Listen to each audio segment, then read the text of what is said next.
안녕하세요.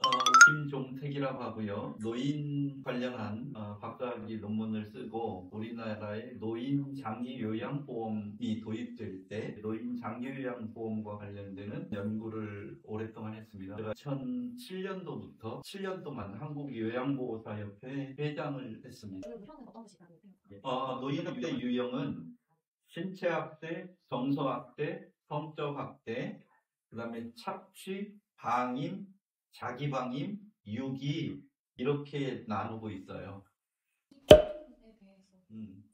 자기방임이라고 하는 것은 노인 스스로가 의식주 제공 및 의료 처치 등의 최소한의 자기보호 관련 행위를 의도적으로 포기해서 자기 심신이 위험한 상황이나 사망에 이르게 되는 것을 우리가 자기방임이라고 얘기합니다. 그러니까 어른들 같은 경우에는 아동들 같은 경우 어른하고 아동하고 좀 이 학대의 차이가 있는 게 뭐가 있는 거니 어른들은 좀 돈도 있고 이러기 때문에 아동에게 없는 이 경제적 착취라고 하는 것과 자기 방임이라고 하는 것이 이 학대 유형 중에 추가적으로 더 있어요. 노인학대의 최근 발생 추세에 어떤 영향을 띠고 있는지 말씀해 주세요. 노인학대는 매년 계속 증가하고 있어서 2019년에 5,243건이 노인학대로 판정됐고 2020년에는 6,259건, 2021년에는 6,774건, 2022년에는 6,807건, 2023년에는 7,025건 이렇게 해서 매년 노인학대는 증가되는 이런 추세를 보이고 있고요. 이 학대 행위자를 하는 사람들을 보면 배우자가 가장 많은 학대를 하고 그 다음에 아들, 그 다음에 딸 이런 순서예요. 그래서 노인 학대를 하는 사람들의 한 80% 정도는 가족이 학대를 하고 있다고. 노인학대에 관련해서 이를 조기 발견하기 위해서 혹은 예방하기 위해서 노인보호 전문기관에서는 어떤 노력을 하나요? 노인보호 전문기관에서는 노인 학대 예방을 위한 홍보 활동이 대단히 중요하죠. 그래서 가정에서 은밀히 이루어지는 일이기 때문에 사실은 그 가정에 개입을 한다는 게 쉽지가 않아요. 노인들도 어르신들이기 때문에 또 자기 자녀나 배우자가 학대를 하는 게 되기 때문에 신고할 때 자기 자녀나 배우자가 처벌을 받을 수 있기 때문에 그냥 참고 신고하지 않고 이러는 경우가 많이 있습니다. 그래서 실제 지금 아까 말씀드렸던 노인 학대로 판정된 그 건수보다 실제 노인 학대가 발생되는 건수는 아마 한 10배 이상 더 많을 수 있다고 보는 것이 정확할 거라고 생각합니다. 그래서 이 노인보호 전문기관에서는 이런 노인 학대를 조기에 예방하고 또 조기 발견하기 위해서 많은 사람들을 교육을 시키고 그들로 하여금 주변인들에게 이 노인 학대 의심이 되면 바로 신고할 수 있도록 이렇게 하고 있죠.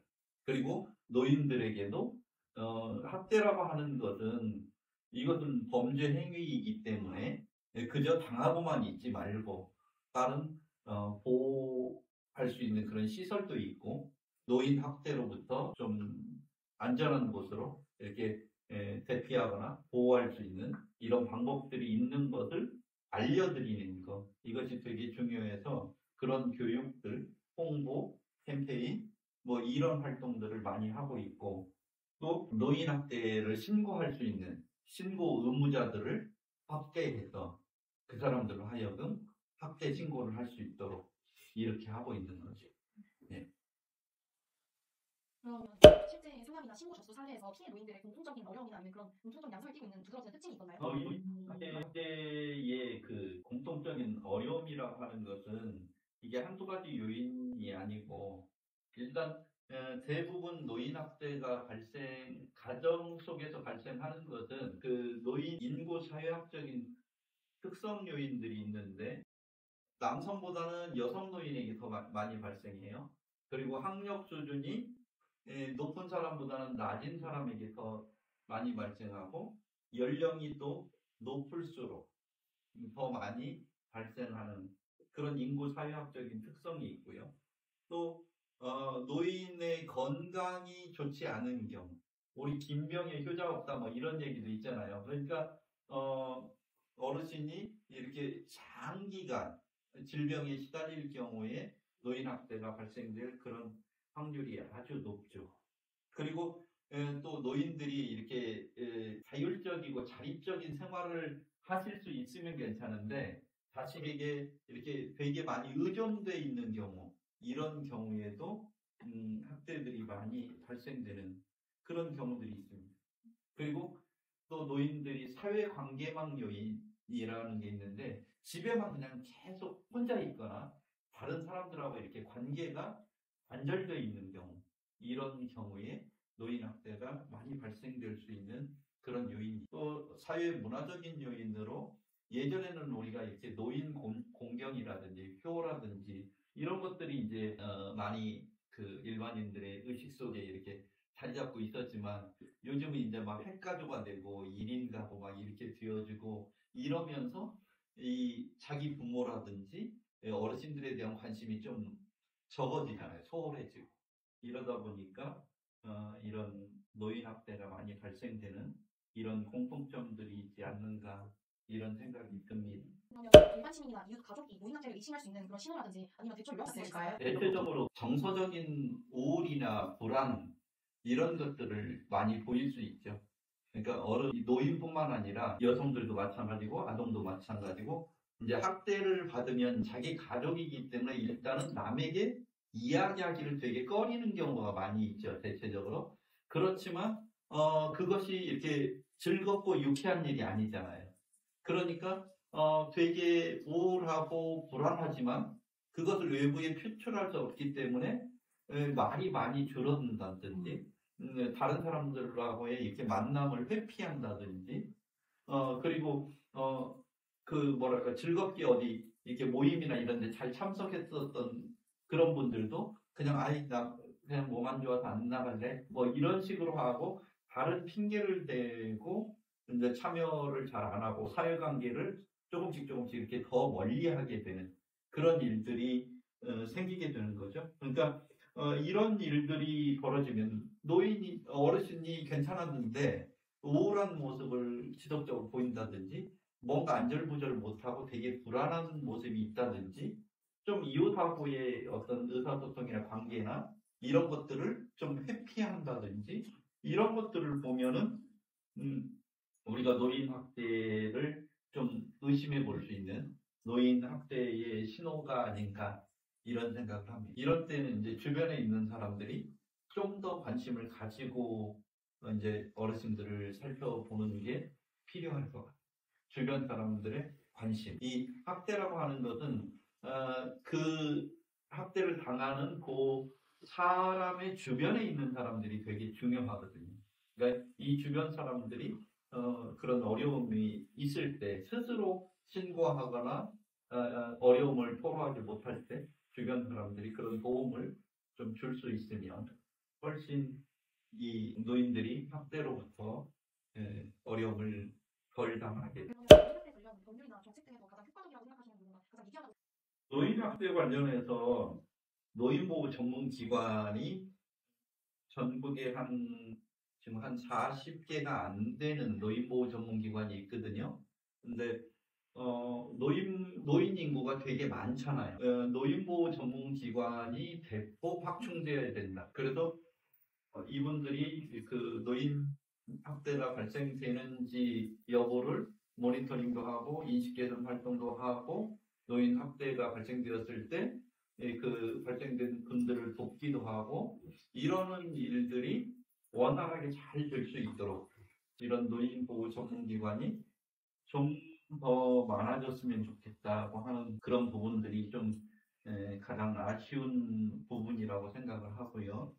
노인 학대 관련한 이런 법률이라든지 정책이라든지 이런 것들이 처벌도 해야 되겠지만 사전 예방이 될 수 있는 그런 교육이라든지 또 가족 간의 문제잖아요. 이게 주로 배우자나 아들이나 딸이 이렇게 노인 학대를 하는 경우가 많이 있기 때문에 그래서 사전 교육이라 또 이런 어려움이 있을 때 학대를 하는 게 아니라 와서 상담을 좀 더 받든지 어떻게 하면 학대를 안 하고 이런 부분들을 해결해 나갈지 그러니까 어떤 그 갈등이 있고 고민이 있을 때 이걸 학대를 해버리는 것보다는 학대를 안 하고 해결을 할 수 있도록 이렇게 교육도 받고 상담도 받고 또 도움도 받을 수 있는 이런 정책이 마련이 되어야 된다고 생각해요. 그러니까 좀 우리는 이렇게 학대가 막 발생되면 그 다음에 어떻게 해야 된다 이러는 건 있는데 좀 학대가 발생되기 전에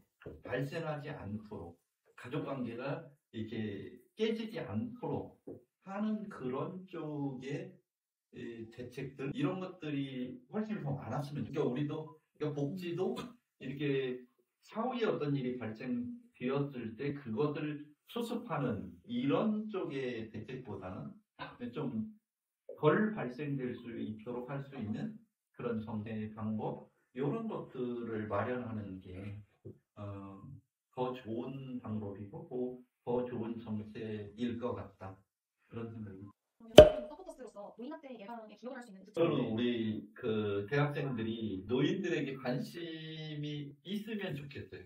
정말로 관심이 있으면 노인 학대가 발생되지 않고 노인들을 도울 수 있는 그런 일들이 되게 많을 거예요. 예를 들면 노인과 대학생들과 자매 결연 그렇게 해갖고 일주일에 한 번씩이라도 뭐 예를 들면 전화라도 한다든지 아니면 뭐 한 달에 한 번이라도 이렇게 찾아가서 볼 수 있다든지 그러면은 지난달하고 이번 달하고 뭐가 달라졌는지 또 이제 평상시에 친한 관계가 되면은 학대라든지 이런 얘기도 할 수 있잖아요. 얼마든지 내가 이런 일 당해서 이런 얘기도 할 수 있고 또 누군가가 이렇게 계속 그 어르신하고 관계를 맺고 있는 사람이 있다고 하면 학대를 아무래도 덜 하게 되지 않을까요? 그렇잖아요. 그 노인 어르신들이 그동안 살면서 쌓아온 여러 가지 경험과 지혜 이런 것들이 되게 많거든요. 컴퓨터 사용하고 막 이런 건 여러분들이 훨씬 잘할 수 있지만 그분들이 경험을 통해서 또 터득해 놓은 인생의 수많은 지혜들을 우리 젊은 사람들이 어르신들을 통해서 배울 수 있고 또 어르신들이 이렇게 외롭거나 또 여러 가지 또 저도 핸드폰 잘 못하거든요. 이런 거 잘 못하거나 이런 것도 여러분들이 좀 도와주고 이렇게 하면서 그 어르신들의 삶도 배우고 또 여러분들은 그 어르신들이 학대를 당하지 않도록 하는 일부러 막 학대를 막 눈을 부릅뜨고 이렇게 막 학대 하나하나 이렇게 보려고 안 해도 자동으로 그렇게 하다 보면 어르신들하고 친해지면은 자동으로 그 학대를 하는지 안 하는지 알 수 있지 않을까 그런 생각이 들어요. 그래서 예를 들면 핸드폰 뭐 사용 방법 위급할 때는 이렇게 요것만 들으세요 이렇게 하고 뭐 다양하게 이렇게 젊은이들이 어르신들에게 관심 갖는다고 그러면 되게 아마 좋은 그런 학대 예방을 위한 활동 이런 게 되지 않을 그런 생각을 해봅니다. 그래서 오늘 여러분들이 이렇게 찾아주셨는데 그래서 우리가 여러분들을 되게 환영합니다. 여러분들의 활동이 더 활발하게 되기를 바라고 이렇게 노인 또 학대 문제에 대해서 여러분들이 관심을 가져주셔서 한편으로는 참 고맙다 이런 생각도 들고 더 활발하게 활동해 주기를 기대합니다. 감사합니다.